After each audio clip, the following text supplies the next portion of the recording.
Hello, my name is Guppy ASMR. Welcome to the Bumfuckery.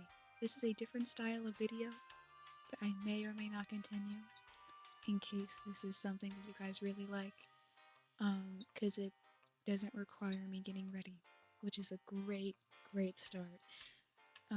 We are going to first be reading Gordon Ramsay x James Corden, The Blind Date, by Toasty Roven Bakes Weed _ Brownies. Chapter 1. James Corden rose from his silk-clothed bed, his eyes tired and dreary. He scratched the patchy stubble on his chin before a sizable yawn emptied out of his mouth before smacking his lips. He lifted himself from the bed, the morning cold hitting his back. He shudders in an almost animated way. He slips on a warm gown, curing the cold. He stretches and heads to the bathroom for his morning shower. He enters the cold floor, jolting him to stand on his bath mat. He turns on the shower as he starts to rid of his musty breath, brushing his teeth with Colgate Mint toothpaste. 9 out of 10 dentists recommend. The taste of the mint foam bitter on his rotten tongue. He gurgles some tap water, swishing it around in his mouth before spitting out the mint waste. He looks at his face in the mirror before giving the reflection a dashing smile. He sticks his hand into the shower, letting the steaming water run through his fingers. He knows it's hot enough. He drops his gown, not wasting any time, and quickly slipping himself into the water. Trickles all over his body. He dunks his head in a few times, gasping for air each time. He washes himself, enjoying the heat of the shower. The shower was over almost as quick as it started. He left the shower, feet meeting the softness of the beige bath mat, water dripping off of his body, seeping into the bath mat. He leaves the bath mat. He shudders with the cold of the tile, leaving a dark, wet stain into the bath mat. He takes each step, almost weary of his steps. He opens the door, standing in the frame, lighting from a frosted window, giving his body a gold tinge. The steam leaving his body, dispersing into the cold air. He truly looked like a god. This is James fucking Corden, grabbing a white towel, drying himself off while walking over to his window. While doing so, he turns around slightly, throwing the towel on the bed, ready for later. Cleanup, he ponders at the closed blinds before waltzing over to his bedside table, picking up his phone. Oh, I got lost. Picking up his phone, he turns it on the bright light, being strong for his soft eyes. He peers into the digital screen before selecting his calendar app, seeing scheduled events for today. He looked at it, his eyes widened at an alarming realization. He had a blind date today at 3 p.m.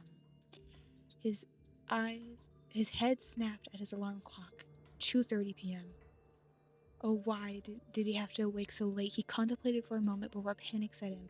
He quickly ran to his wardrobe, pulling out tuxes, effectively ruining his pristine room. He finally found a tux with a deep brown with a maroon tie. It seemed good enough for the Ritz. He ruffled the cloths on to himself in his rushed manner, fumbling with the buttons. He finally finished his dressing session. He dried his thin hair, popped on some shoes and a coat, and made his way to the Ritz.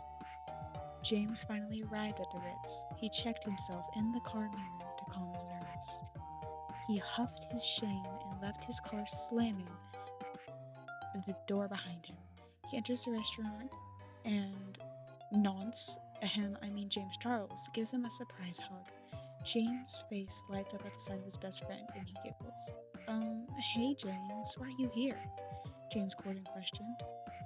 Well, since I set you up on this date, it's my responsibility, it goes to plan. Charles assured Corden and nodded in response as James led him to his table. James makes swift turns through the restaurant until both characters meet a moody corner of the restaurant, candlelit and all. Charles smiles at Corden. There's your date. He leaves as quickly as he can. Corden gulps, realizing the guttural fact that he's alone. He stares at his feet. and nerve before gathering the courage to sit at the table. He sits at the table to be met with the blue eyes of Gordon Ramsay. James' confidence fades when it's met with kitchen nightmare star Gordon Ramsay. He gulps a large chunk of saliva as he says, hey, I think I'm your blind date.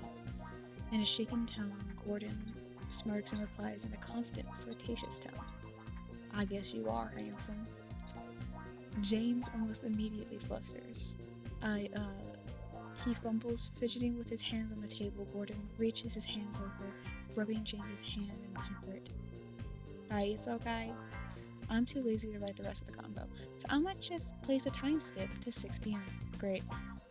The date was filled with laughter. There wasn't a moment of silence between the two Jameses. Jameses? Are they? They're not Jameses. What? The two. James exclaims, "You know, I think you're a bit meaner than this." Oh, I can be. Gordon says with flirtatious undertones. Hey, you want to take us to my place? I got the voice wrong. James nodded though. Gordon is hot and heavy, ready to make his entrance into James. His balls rang like church bells in the air. He thrusted into him. They made passionate love with quick, angry thrusts. They both finished with a loud moan before a person entered the room. Tana Ramsay. That's his wife, isn't it? Both men flooded with panic. James got up and left the house in pure shame of calling a married woman.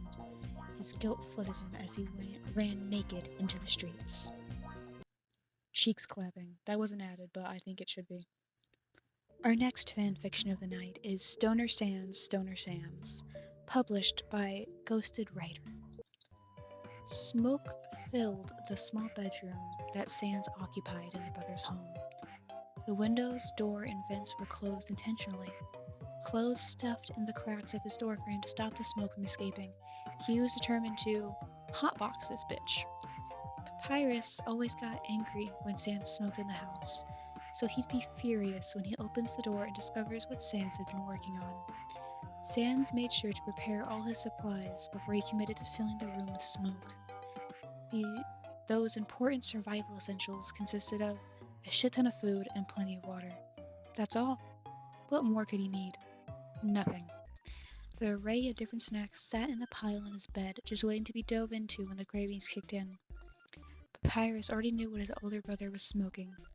He went downstairs to smell it less. In fact, he went out for a walk, not wanting to know what his brother was getting up to. As a former user, Papyrus was over that phase of his life and just wanted his older brother to have fun. He wasn't his father, after all. Papyrus went to the local bar and sat in the corner.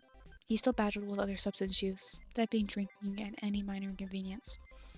Sands began hotboxing with his bong. He fucking rips that bong. Oh my god, Sands, stop. You're gonna be too high, Sands. You're gonna be too fucking high, Sands. Sands ate my ass. Wait, that's not what this story is about. Hello, author. Stop being horny. You're disgusting. Sam hotboxes his room and eats the fuck out of the food. And that's the fucking story. Good night, New York City. Thank you for coming out tonight. I quite appreciate you guys. I hope this was nice and relaxing for you. I feel this could be significantly worse, but I also don't want to see what worse looks like. And I'm afraid to see what editing Guppy is going to do with this. Thank you. Good night, America.